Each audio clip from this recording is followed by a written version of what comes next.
من حفظ كتابه تعالى إنا نحن نزلنا الذكر وإنا له لحافظون وصلى الله وسلم على سيدنا محمد الذي بين لنا أن خيرية هذه الأمة في تعلم كتاب الله وتعليمه خيركم من تعلم القرآن وعلمه mbokk yi ñoo ngi leen di nuyu di ko dalee ci ministre de l'éducation nationale Moustapha Mamba Guirassy ak ay collaborateurs am Cheikh Jim Dramé ak Sëñ Babacar inspecteur de Daara ñoo ngi doole sant yàlla mi nga xam ne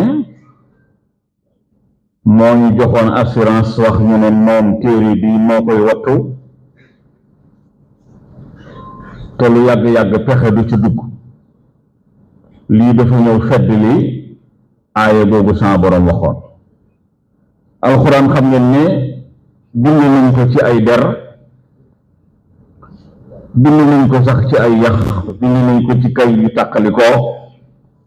waaye ni ko mbokk mi waxee yàlla sotti na ko ci dënn góor yoo xam ne ba àddunay tukki bi téere bi lakkee mën nañu koo bindaat ñoo ngi sant yàlla ci loolu dafa wax nag ne maa koy wattu waaye moom yàlla mi koy wax du wàcc di bind du wàcc di maas du wàcc di taxan du wàcc di tabax da koy tere la ay góor téere bi nag yéen ci biir xamal ñu ne ki gën ci yéen te ñu ñëpp ak ngën la ñuy wut baax rek la ñuy wut ñu ne ca yeneen barab sax koo ne ci bon nga rek am ak moom problème Rasulullah nag nee na ki gën ci yéen mooy ki jàng téere bi di ko jàngale téere bi nag ba mu dalee modernisé dafa yàgg ndax bañ ko bindee ci yax ba mu yàgg ñu bind ko ci ay kayit ba mu yàgg ñu imprimé ko ba mu yàgg mu dugg internet te day gën a sama borom dafay gën a wattu rek waaye téere bi nag muy daara yi dañoo yàgg a souffrir daara dafa yàgg a nekk orphelin ñu seetaan ko waaye yëmuñu ci seetaan ko époque coloniale jaar fi def lim def xeex ko man ñi xam ne téere bi ñoo ko war a wattu te amul ndimbal ñu jëlal ko seen bopp en charge jàng naa 1986 benn journal chrétien bu ñuy wax Pirogue dañ doon étudier lu tax alxuraan des fi ak lu tax jullit ñi di yokku ñu ne jullit ñi dañoo gëm ni taalibe bi jàng alxuraan ñoo ko war a dundal bu xëyee war buntu kër yi balaa yor ku ne tibb jox ko ñu yëgul borom kër gi mooy dépense am bu sottee mu jaaraat fi añ jot ku ne tibb jox ko mu dem añ bu sëriñ bi mokkalee bu taalibe bi mokkalee ba ñibbisi keroog ba ñibbisee majaayam may ko soxna may ko aw fas dëkk bi daje wutal ko kër ruutal ko dimbale ko ci aw jiw kon ku ma sa génn ci daara ji rek seex nga moo tax sëriñ si ñoo ko yoroloon seen bopp ndax amul ñoom ku leen dimbali moo tax gis nga sëñ Tuubaa ngeen baal ma moom mag ñëpp loolu seen taxawaay ñi ko doon jàngale dañu leen a teral ba ba ñu woy teral nga ja dañ ne sëriñ bi yar na jox ko yor na jox ko jox nañ ko mu jox ko jël na doomam jox ko loolu la nit ki mën a koy jàngale alxuraan li ci def nag ñuy sant les nouvelles autorités ci njiital président Bachir Diomaye Diakhar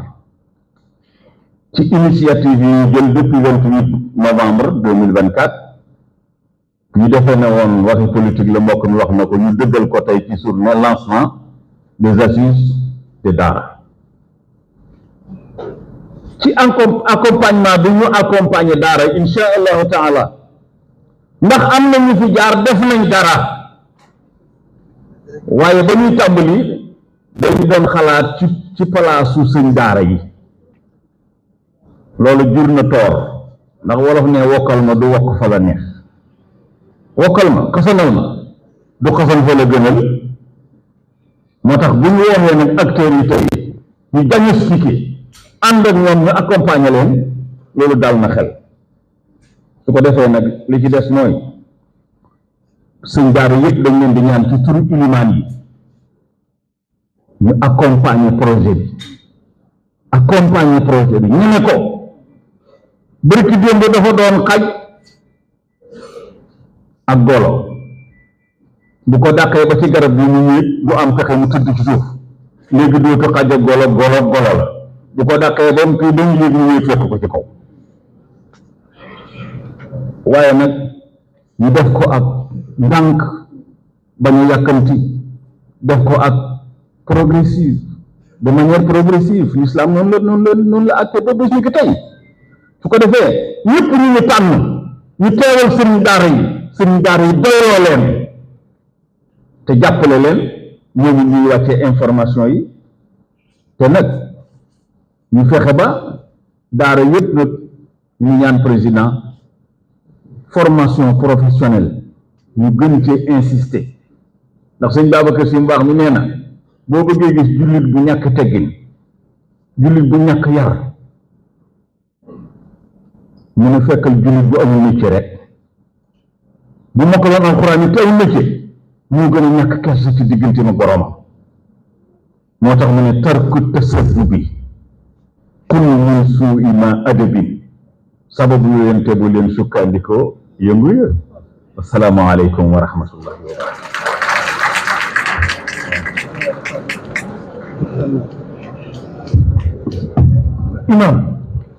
imaam ban jumaa ngay jiite xam naa ne falaa jullee ji àjjuma ji di ñëw sa bayaan ak sa xutba moom bu soobee yàlla monsieur le ministre nga ragal may dem nga topp ma nag ndax xam naa li nga bëgg incha allah waaye jiitu rek ma topp si ginnaaw bu soobee yàlla imaam Tall xam nga da ngay dégg ñu naan doomu mbër jàngul bëre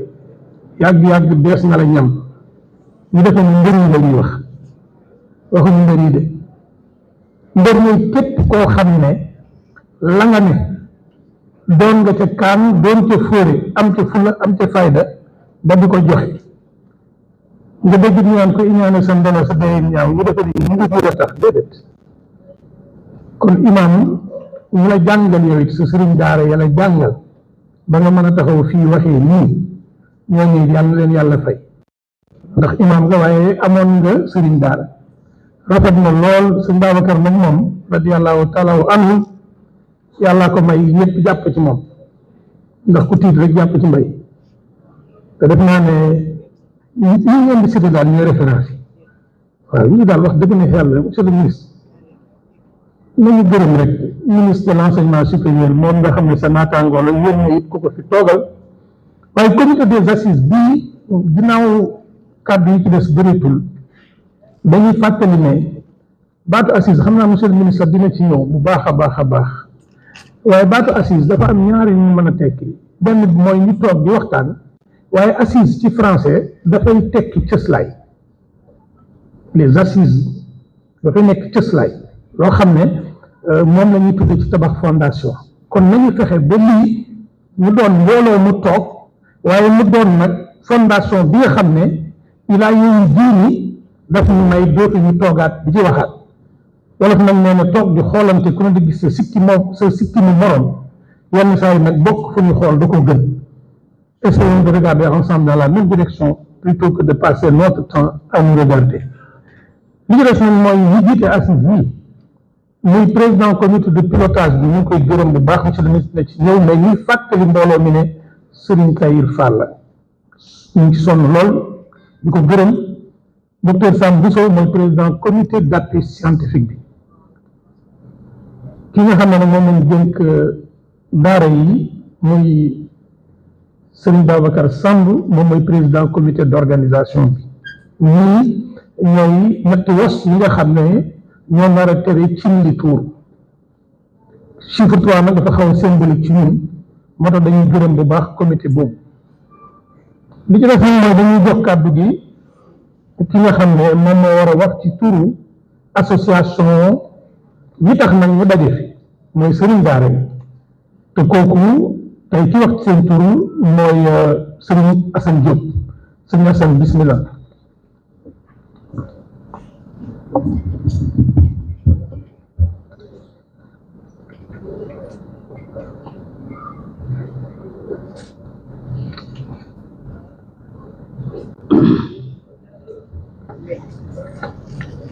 بسم الله الرحمن الرحيم الحمد لله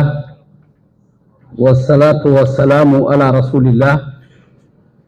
وعلى آله وصحابته ومن والاه السلام عليكم ورحمة الله تعالى وبركاته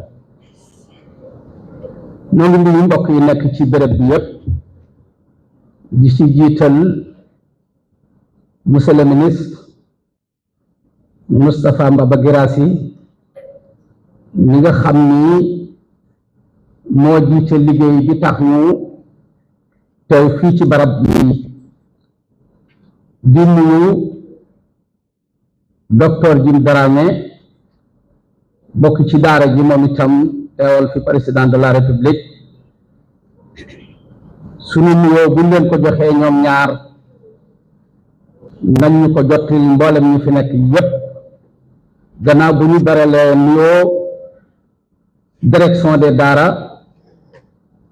te directeur Babacar Samb jiite ko di nuyu bu baax ahlul quran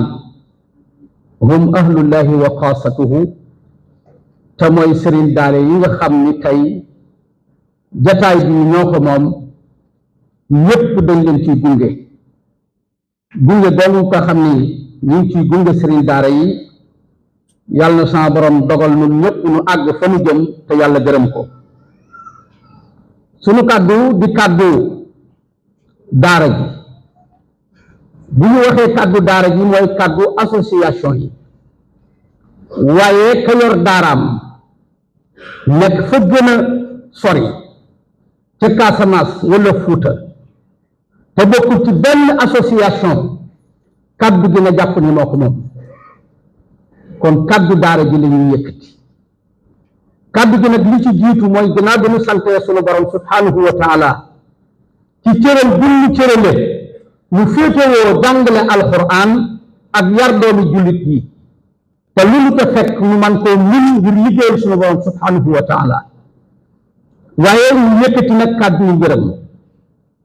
tàmbalee ko ci président de la république ci initiative bu rafet bii nga xam ni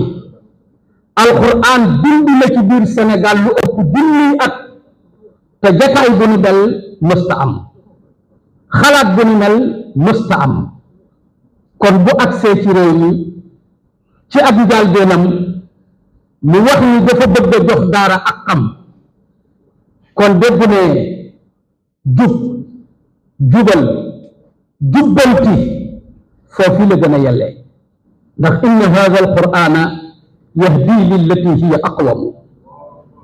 kon président de la république ñu ngi koy sant bu baax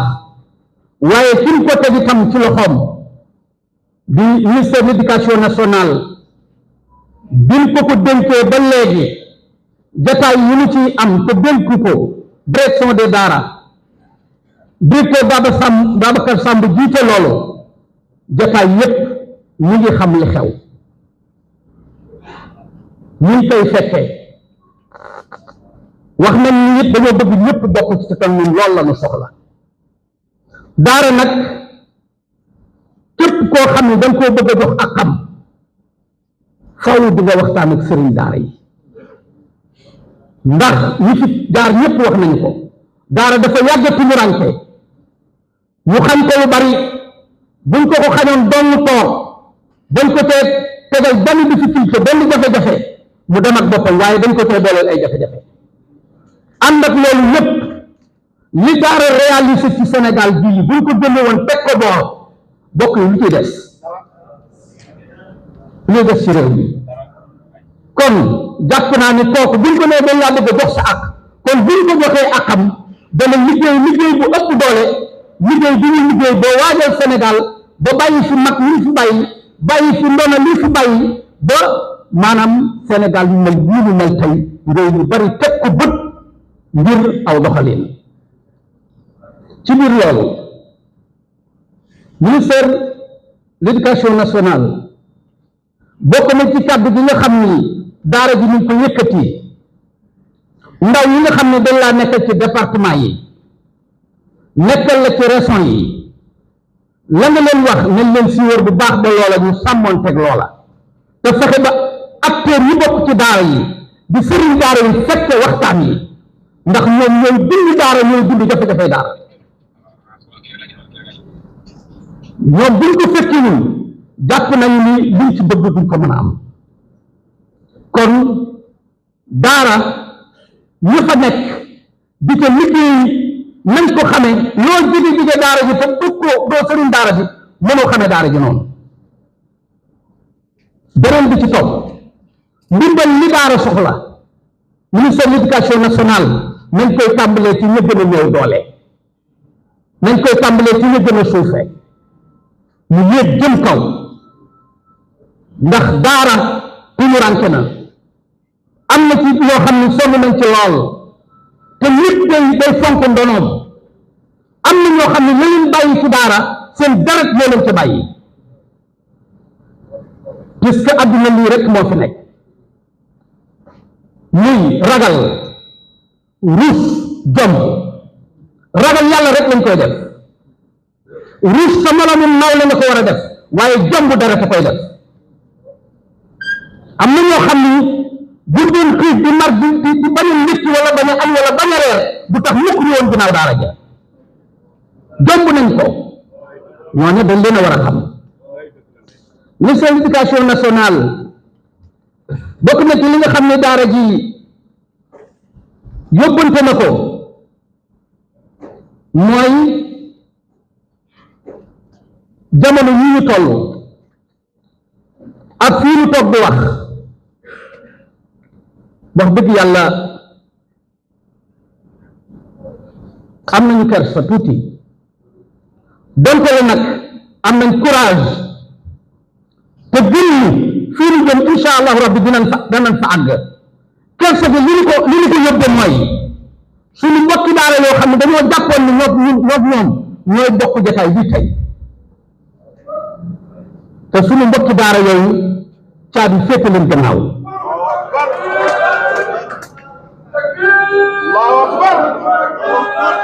waaye jërëjëf jëf suñu mbokki daara yooyu caabi féete leen gannaaw te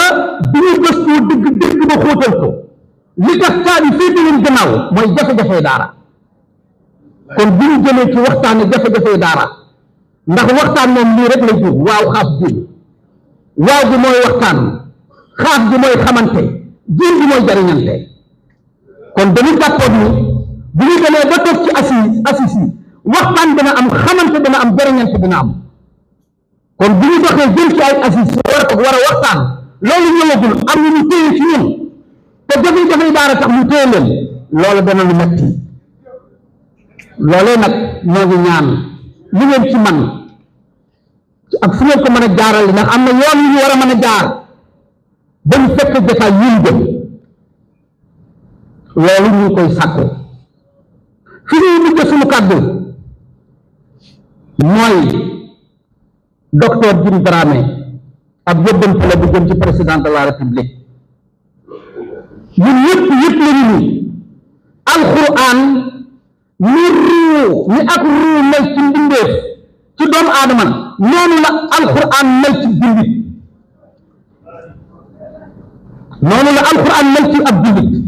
te suñu réew mi léeg-léeg ñu dégg ci ay jënd yoo xam ni danañ wax ci alquran wax ñu safaanoo wax ñu am ñu tekki teggin wax yoo xam ni am na gor yoo xam ni bu ñu mënoon a xaar suuf si dugg ci dinañ ko def te gis nañ ni matuwaay yi nga xam ne état war na ko cee jël dafa mel ni jëlee ko ci loolu nag dañuy sàkku suñu téere bii nga xam ne amuñu lu dul moom kitaabun bihi narju min allahi rahmatan wa nanju bihi dunya wa uxra min al karbi suñu teraangay adduna suñu yërmandey àllaaxira ci téere bii la ko yàlla def téere boobu képp ku ko laalati wala nga wax ci ab safaan nañ ko criminalisé loolu mboolem sëriñ daara yi ñu koy sàkku ndax téere bi mooy patrimoine bi nga xam ne mënuñu koo ñàkk defar Cheikh Omar Foutiyou Tall téere bi moo defar Cheikhul Khadim téere bi moo defar Maam Alaaji Malick téere bi moo defar Cheikh Ibrahima Niass kun fii tukki boobu ak lay tukki téere bi moo la defar ndax ñoom am na ñu fi nekk ndooloon te kenn jot leen tudd kenn xamatu leen ñoom fii de yii fépp woon ak alquran moo tax alquran seen tur boobu ak lay tukki tax yawmal qiyaamati akbar na seen tur bi gën a jolli kon téere boobu nan ñu ko aaral noo ngi daaneel suñuy kaddu di wax jub jubal jubbanti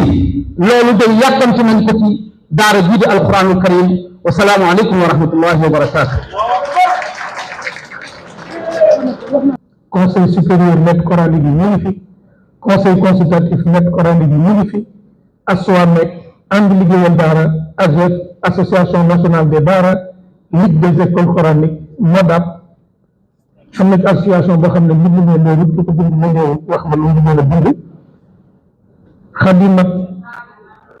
ñu ko bindalaa ko lii rek de ñi ko moom nan ma waxtu bi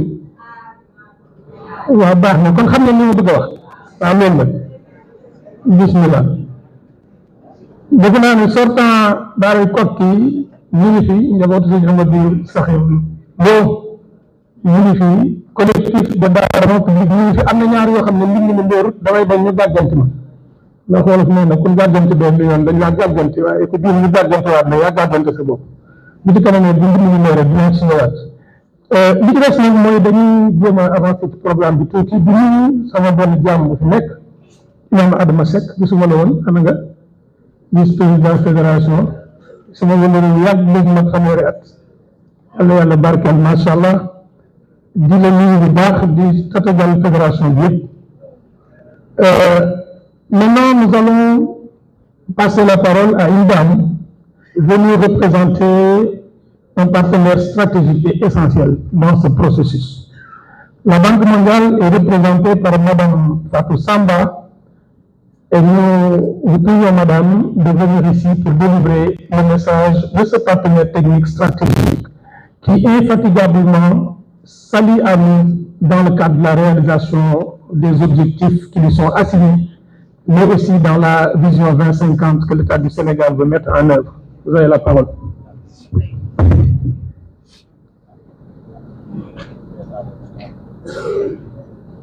Merci.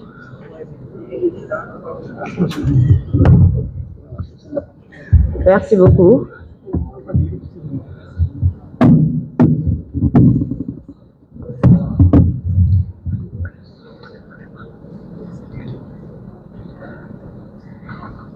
Excellence, Monsieur le ministre de l'Éducation nationale, Monsieur le représentant de la présidence, Monsieur le représentant de la primature, Monsieur le directeur des DARA, chers partenaires et distingués représentants des familles religieuses, Mesdames et Messieurs, c'est pour moi un honneur et un grand privilège de prendre la parole en ce jour important à l'occasion du lancement des Assises nationales des DARA. Au nom de la Banque mondiale, je tiens tout d'abord à remercier le ministère de l'Éducation nationale et la direction des DARA pour la qualité de notre collaboration depuis plusieurs années. Ensemble, nous avons œuvré avec engagement et respect pour soutenir la modernisation des DARA tout en préservant leur identité spirituelle, éducative et culturelle,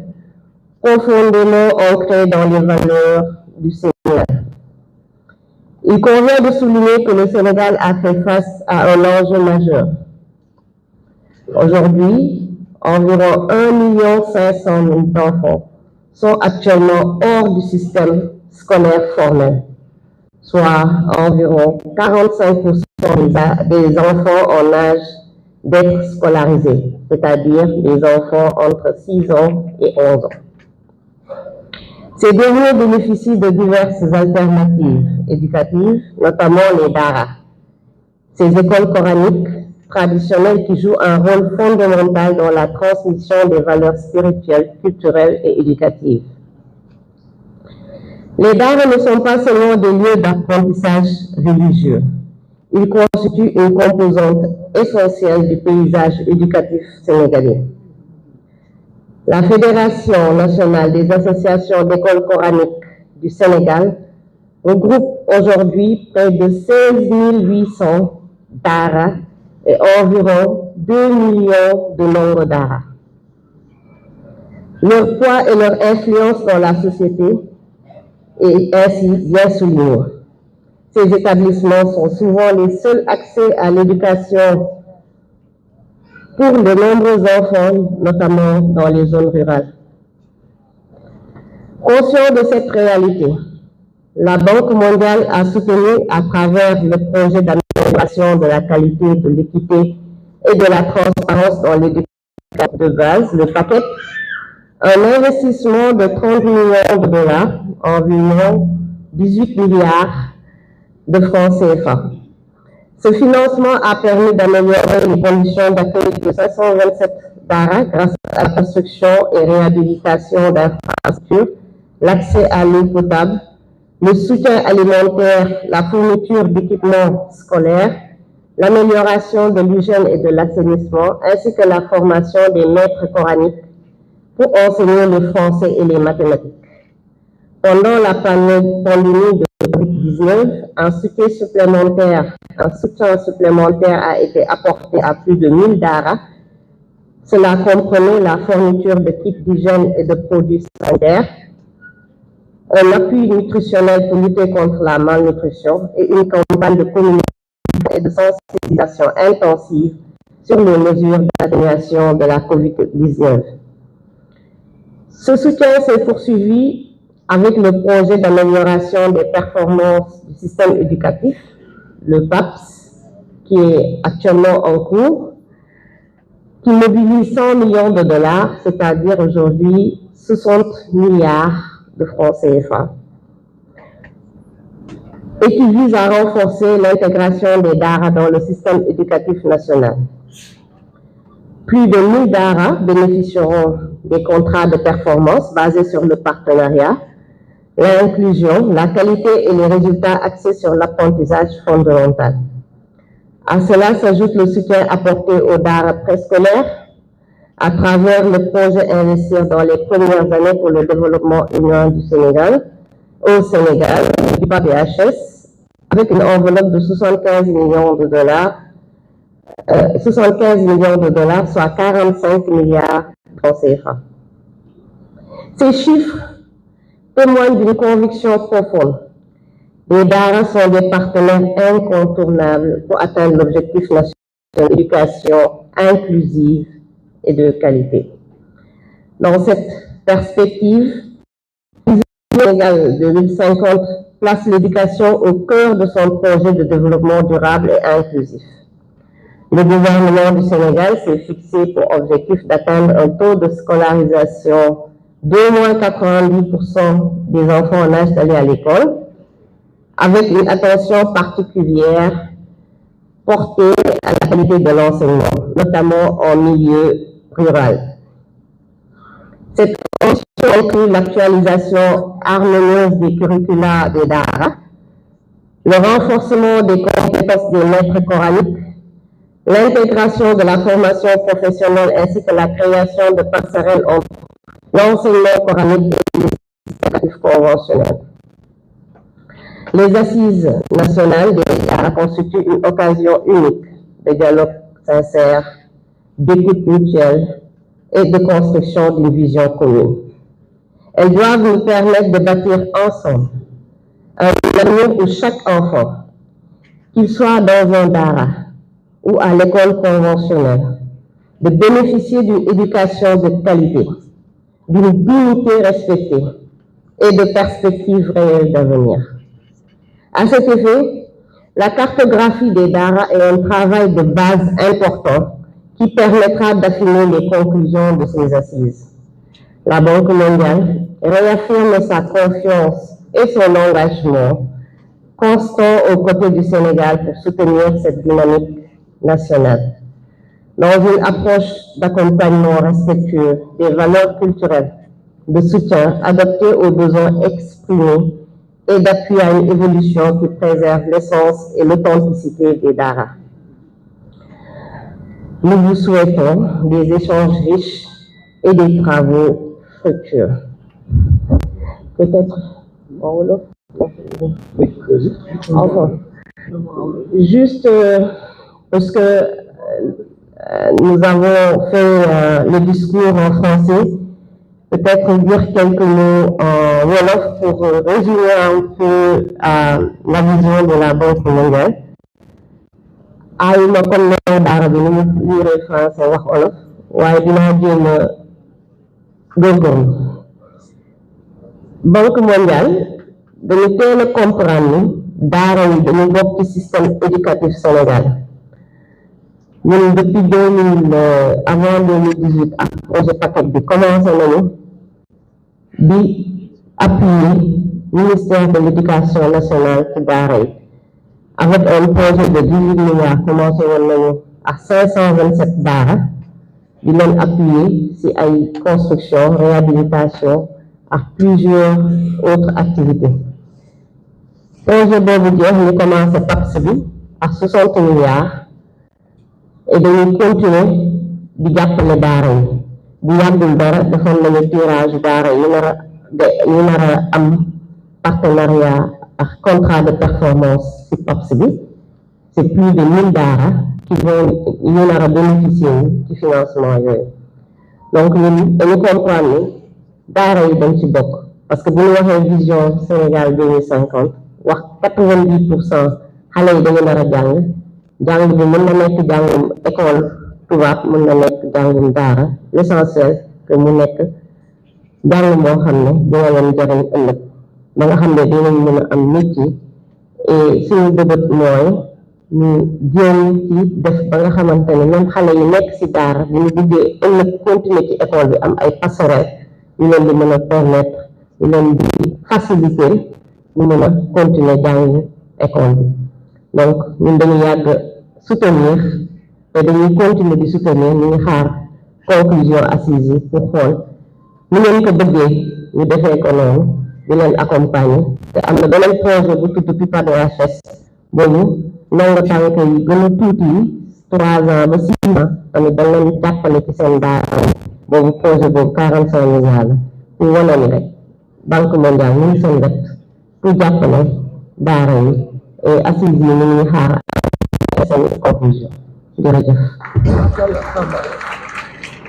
Monsieur le ministre mënuñu laa jox kàddu waaye mën nañ laa déglu la nag ak noppi xel bañ laa dégloo ak suñu yéene yi nga wax li nu neex xanaa di ñaan yàlla rek mu ubbil la nopp yi may la xol yi te sa wax jóge ci sa xol ba ñëw ci suñu xol boo na ko mayee ñu ñaan la nga ñëw fii ngir wax ak sa mbooloo ndax ku moom lépp loo xaaj bi yaa ko ñàkk te ñëpp sa mbooloo lañ bismillah.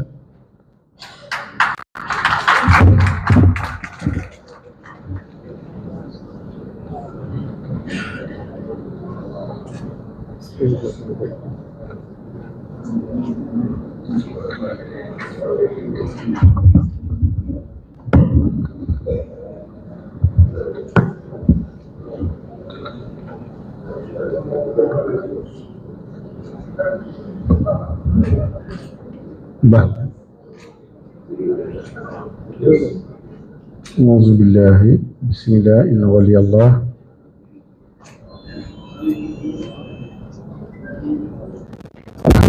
رب العالمين الحمد لله الذي لا نعبد إلا إياه الحمد لله ثم الحمد لله هو الكريم ليس يزال محسنان الحمد لله الذي هدانا لهذا وما كنا لنهتدي لولا أن هدانا الله السلام عليكم ورحمة الله وبركاته maa ngi nuyu jotaay ji yëpp ñëpp ñi fi nekk di ko dooree représentant du président de la République pour les affaires religieuses teg ci représentant au premier ministre teg ci représentant au membre gouvernement yi fi nekk ak député yi fi nekk di nuyu ñu gën a sell représentant aux familles religieuses yi ak sunu guide spirituel yi di leen nuyu sell yu tedd di nuyu président comité national de pilotage nuyu président comité organisation bi ak président comité scientifique nuyu tamit communauté des daara yëpp yi fi nekk nuyu sunu partenaires techniques et financiers yi en particulier la Banque mondiale di leen sant di leen gërëm nuyu invité yëpp ku nekk ak gëdd bi ko sunu borom jox cër bi ko sunu borom jox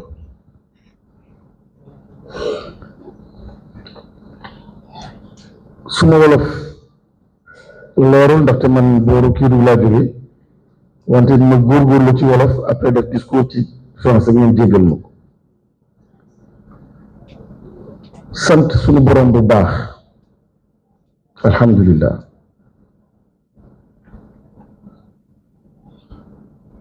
damay faral di xool ci julli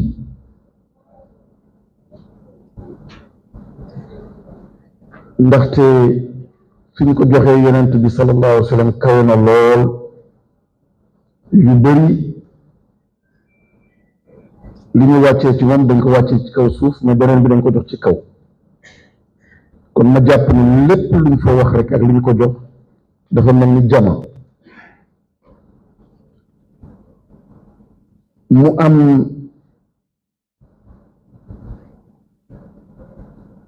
xeetu ñaan yoo xam ni ñoom kot ngay gis ci julli fatiha mu nekk obligation wante ci fatiha gi benn kot moo ci ñaan ihdina siratal mustaqim ngay wóoraat ci julli gi fooy fekkat beneen ñaan nga dem du ci rukkoo bi nga dem du ci sujjóot bi wante ci taxiya bi di fa fekkaat yeneen ñaan assalaamu alayka assalaamu alayna assalaamu alaykum mu mel ni ci taxawaay ga mooy wëral yoon bi tànk yaa ngi dund lenn rek mooy di xool yoon bi di tegu ci yoon bi ñu neen na su ko neexee foofu nga ñaan fa àjjana ñaan fa naflaay ñaan fa noppaleku wante ñaan bi mooy tegu ci yoon bi rek di xool di wër di seet di daj wante fi nga toogee jàmm fekk la fa ñu salaam wante benn laa bëgg jàpp ci yooyu mooy bi ñu ñaanal yonent bi sallallahu alayhi wa sallam rahma ak barke bi ma ci intéressé tamit mooy barke ba dama jàpp ni wax juñ fa wax rek dafa mel ni jama kon barke am na solo lool jotaay ji yàlla na ko yàlla barkeel ndaxte wax nañ ko ni depuis Sénégal nekk ak ay colon guléet assise nationale am jox kaddu ñoo xam ne ñoo sanc Sénégal ñoo def Sénégal ni mu mel ñoo tax Sénégal ñu ràññeeñu moo tax Sénégal am li mu am ak nekk ni mu mel kon sant yàlla jotaay gi ak lu muy tuuti alhamdulillah yàlla na ko yàlla barkeel suñu responsabilité kon dafa diis bis bi alhamdulillah mën nañu kontaan lool wante tamit suñu responsabilité dafa diis tey jii mbégte la wala nattu la tamit mbégte mooy yàlla dimbali nañu sabab la am président de la république boo xam ni nii la ko bëggee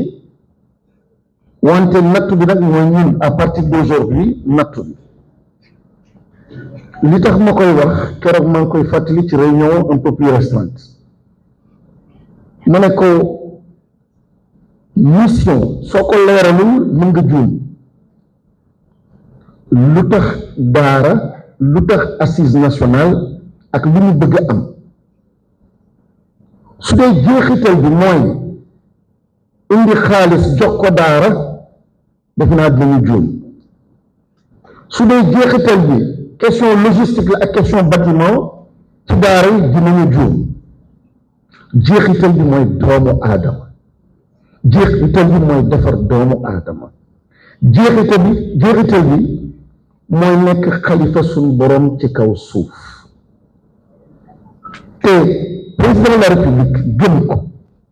wante balaa moom suñu kilifa diine yi suñu kilifa yu baax yooyu gis ni ñoom kat ay xalifa suñu borom la ci kaw suuf ñu assumer responsabilité nekk lieutenant ci kaw suuf yëkkati mission bi mu nekk mission bu kawe mu jaral leen lu ne pas pour simplement ku ñuul wala seen gox mu jaral leen ñu dox jël seen tànk dem ay goxi gox di wax alquran di wax ak nit ñi di leen yar sonn ci lool ndax mission bi tellement elle est redoutable am na ko fi wax sànq deret ak jom bi nekk ci ñu bëri fii moo tax sañ ñu bàyyi mission boobu daanu suuf li tax ma ci teg loxo teg suma baaraam dama gis ni lu bëri li ko yàq mooy nafs mooy ego man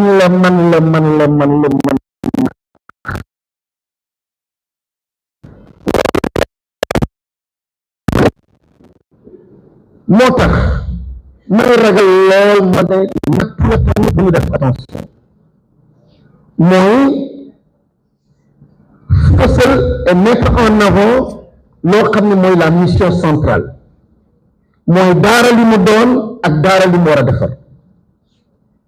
sans complexe daara dafa devancer li nekk sax goxu tubaab ya dafa devancer bu baax bu sori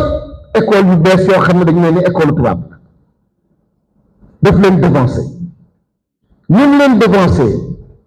mooy ñett yoo xam ne su amul ci école nekkoo école benn bi ñëpp ko bokk mooy li may oowee intelligence cognitive maanaam intelligence mentale raisonnement beeg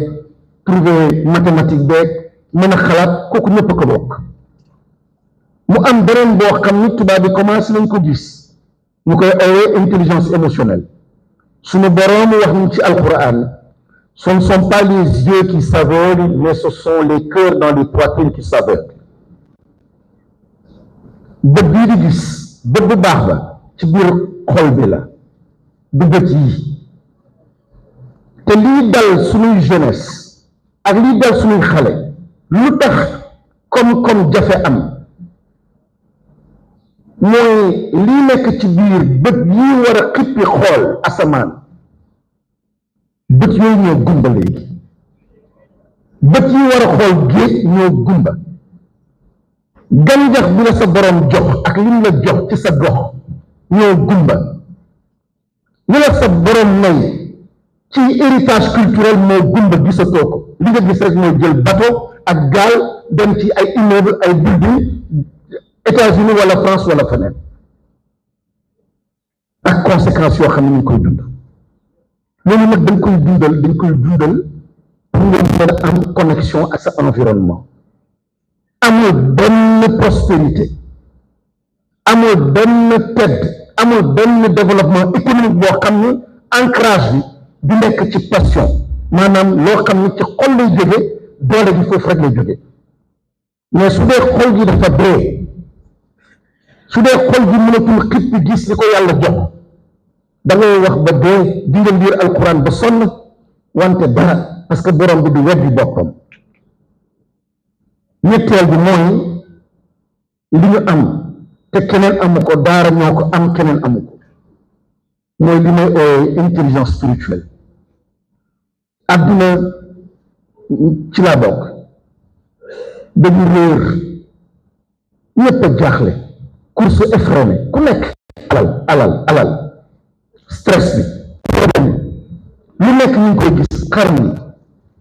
kër yaa ngi yàqu dëkk yaa ngi yàqu ndax simplement course boo xam ni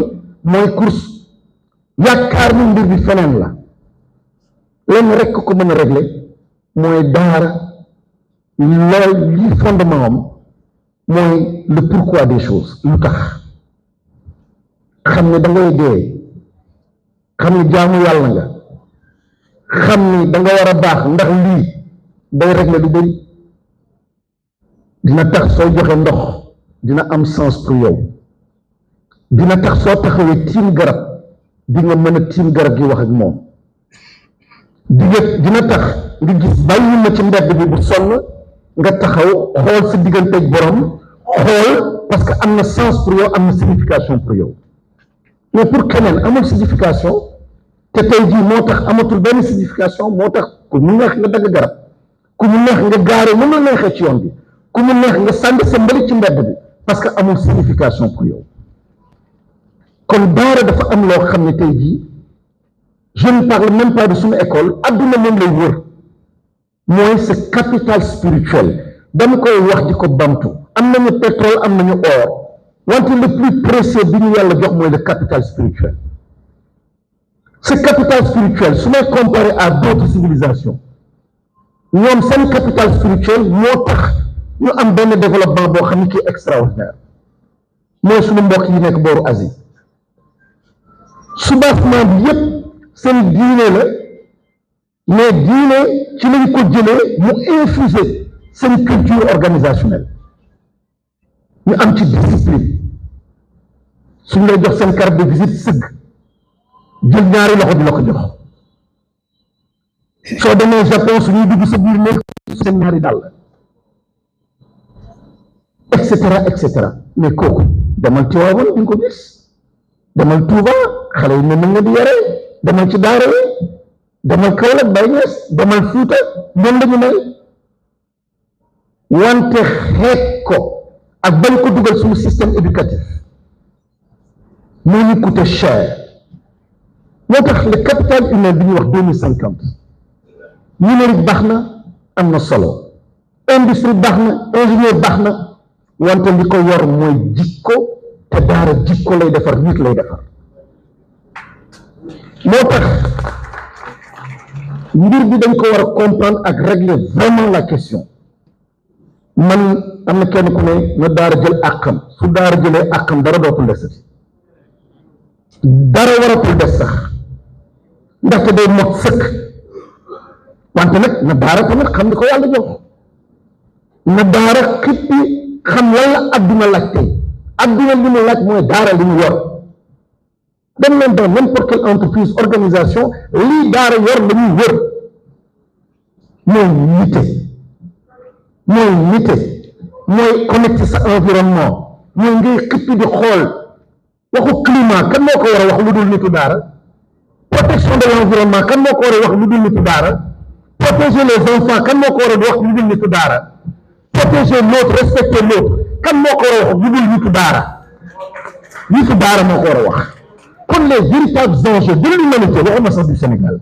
de l'humanité nous avons la chance ici d'avoir un gisement un capital spirituel te li ci des nag gëm-gëm la li ci des am na ku ko wax tamit fulla la fayda la te suñu borom alhamdulilah rabbil alamin dafa baax borom bi dafa baax su ne Rahman bu ñu gaawantu ci Rahman dafa baax te bëggul nit di torox bëggul nit di nekk ci ndóol déedéet kooku du borom bi dafa bëgg lu rafet dafa bëgg lu précis. am na kenn le directeur de l'agence spatiale ma ne ko soo jëlee sa télescope wala ngeen jël seen fusée dem ci jaww ji ma ne ko dama bëgg profiter laaj la dara lan moo la gën a impressionné ci li nga gis ni ci jaww ji mu ne ma man daal Moustapha li ma jaaxal mooy la précision du créateur mu ne ma benn seconde wala tuuti seconde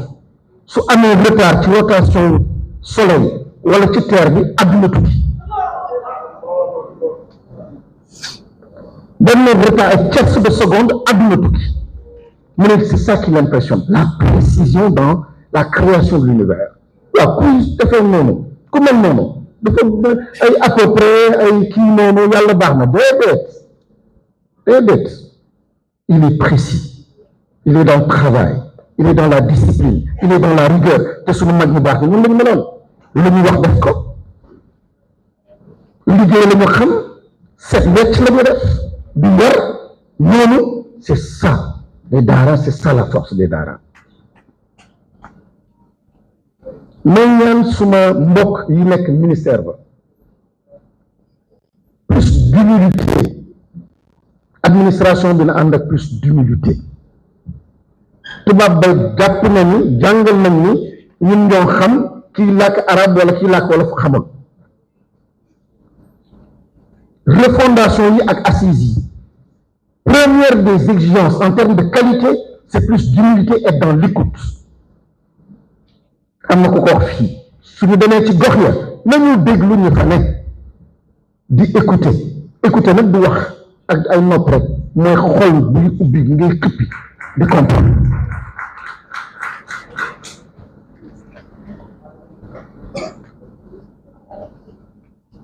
may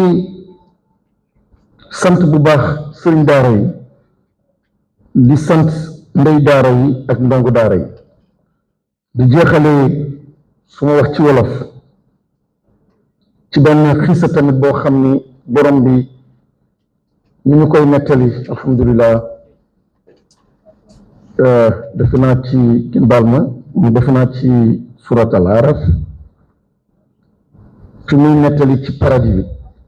ni histoire bi demee woon bi mu interdire fruit ba sunu maam Adam jël ci mu ne seen nudité feeñ nudité bi may laaj suma sëriñ yi dañ ma ne mooy awra du sexe mais mooy loo xam ne lu ñu rusa wone ci kanam tuuti muy wax ci mbaaxam ak li mu defal doomu aadama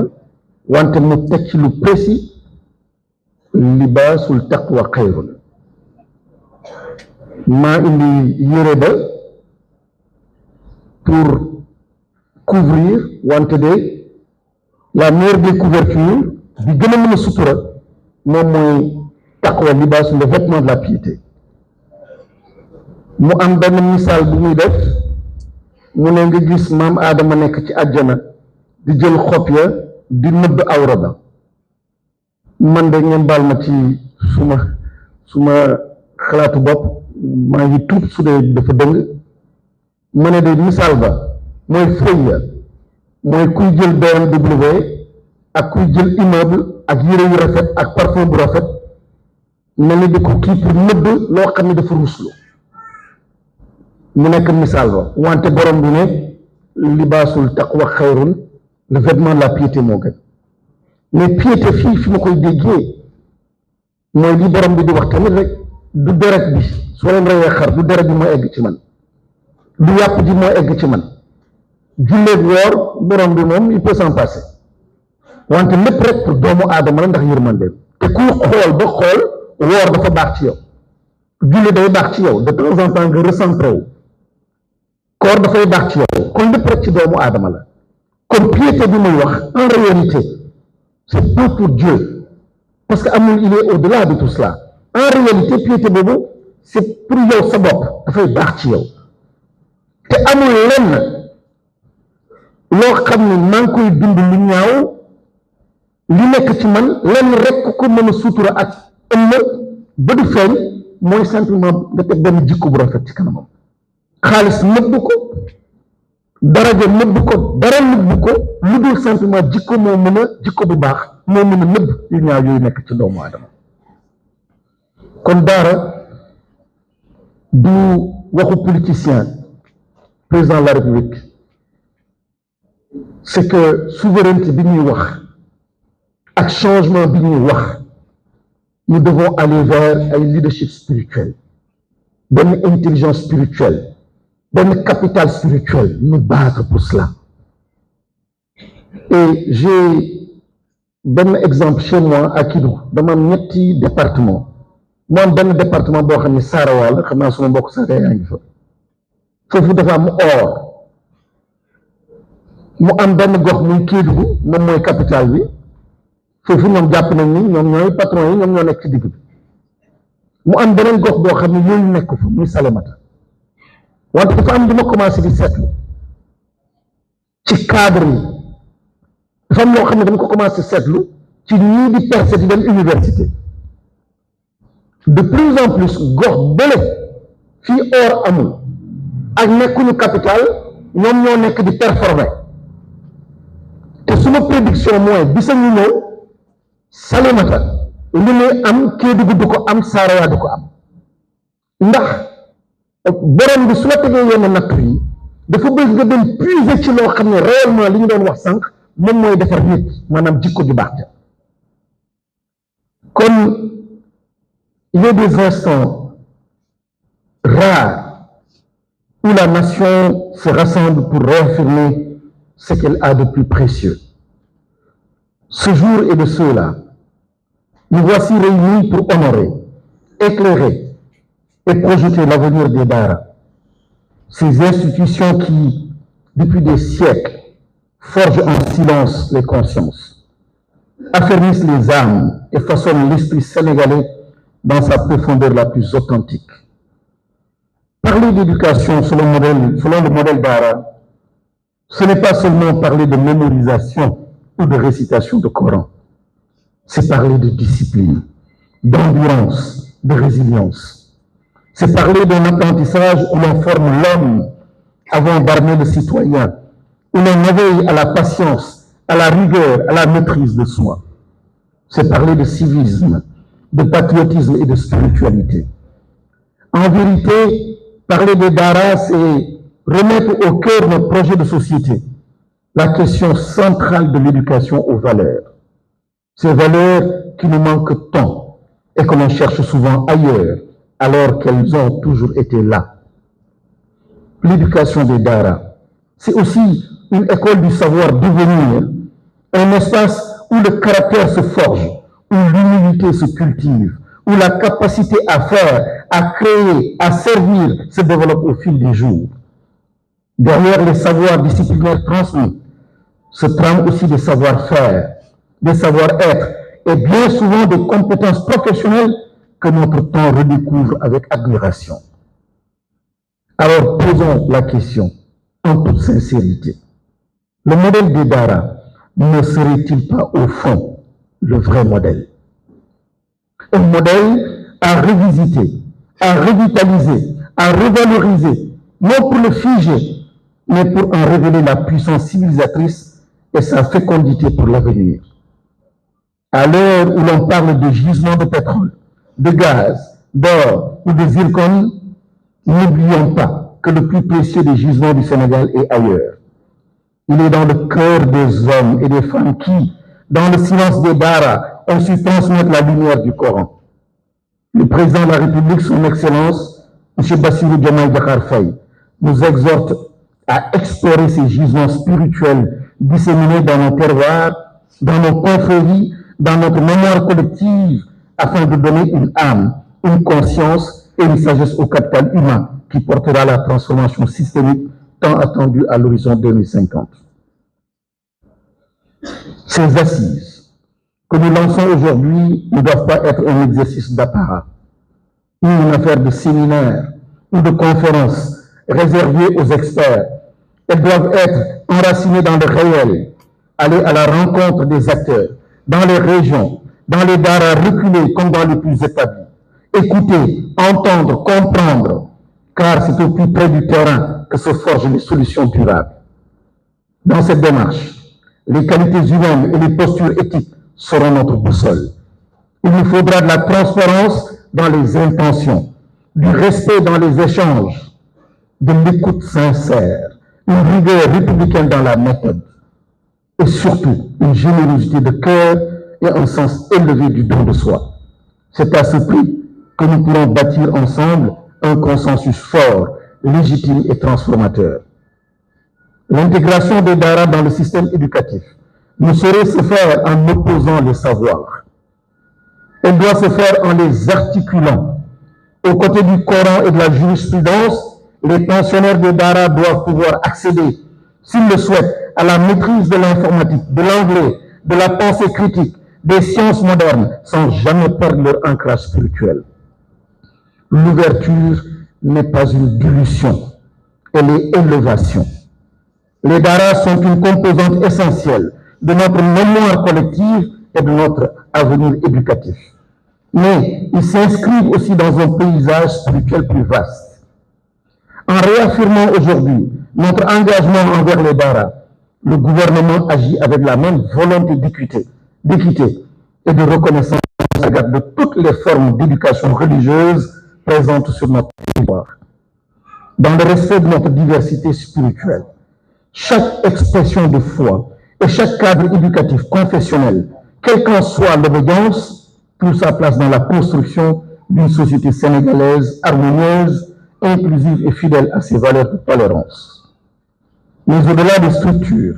et des textes, cette initiative s'ancre dans une volonté ferme de répondre à une souffrance humaine qui nous interpelle chaque jour. Elle s'inscrit dans le cadre de la lutte contre la mendicité infantile.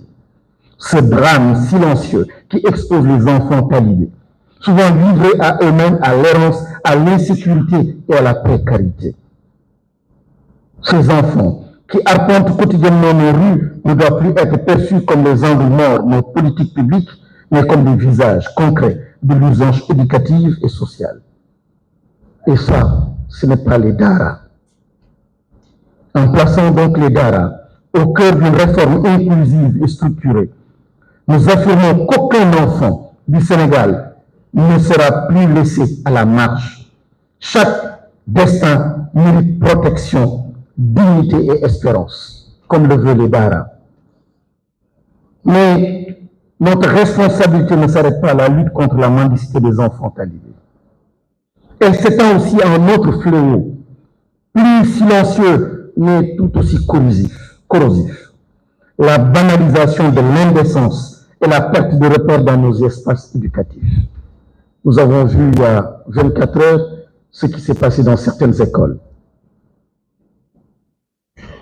Et les daras doivent inspirer même ces écoles. Les daras doivent transposer, infuser dans ces écoles dites modernes, justement ces socles de valeurs pour aider le système éducatif global à être transformé. Il ne s'agit plus seulement de protéger l'enfant vulnérable dans la rue, mais aussi de préserver la dignité de l'homme dans la salle de classe. Car l'infantilisation morale de l'adulte, ce renoncement progressif à la pudeur, à l'exemplarité, à l'élévation intérieure, même dans les lieux où l'on est censé transmettre le savoir, est le reflet d'une crise plus large. C'est la crise des valeurs. En réinvestissant les daras dans le projet éducatif national, en les plaçant au cœur d'une vision de transformation, nous ne corrigeons pas seulement les déséquilibres structurels, nous réintroduisons un souffle moral, une exigence éthique, un langage du cœur qui manque cruellement à nos écoles. C'est d'ailleurs le Coran lui-même qui nous rappelle cette vocation profonde de l'éducation. Lis au nom de ton Seigneur qui a créé Iqra bismi rabbika alladhi khalaq. Et pour ceux qui cherchent les degrés de l'excellence, la parole divine est sans équivoque. Allah qui dit aussi dans Surat Al-Mujadila, verset 11, Allah élève en degré ceux d'entre vous qui ont cru et ceux qui ont reçu le savoir. Je voudrais ici saluer avec gratitude profonde les Bormdara, les Ndedara, les Ndongodara, les généreux et discrets mécènes, les familles religieuses, tous ces gardiens de la lumière qui, sans relâche, ont porté le flambeau de l'éducation spirituelle. Que leur sacrifice silencieux soit reconnu à leur juste mesure. Qu'Allah subhanahu wa ta'ala continue de faire fructifier leurs œuvres. Aujourd'hui, nous entamons un processus. Il sera exigeant. Il exigera en effet lucidité, clairvoyance, équité. Mais il est à notre portée si nous restons unis dans l'intention et cohérents dans l'action. Permettre à chaque enfant du Sénégal d'accéder à une éducation qui éclaire la raison, renforce la foi, développe les compétences et nourrit l'espérance. Telle est notre mission. Et c'est ensemble que nous la réaliserons. Au nom du président de la République, je déclare solennellement ouvertes les assises nationales des Dara. Barakallahu fikum.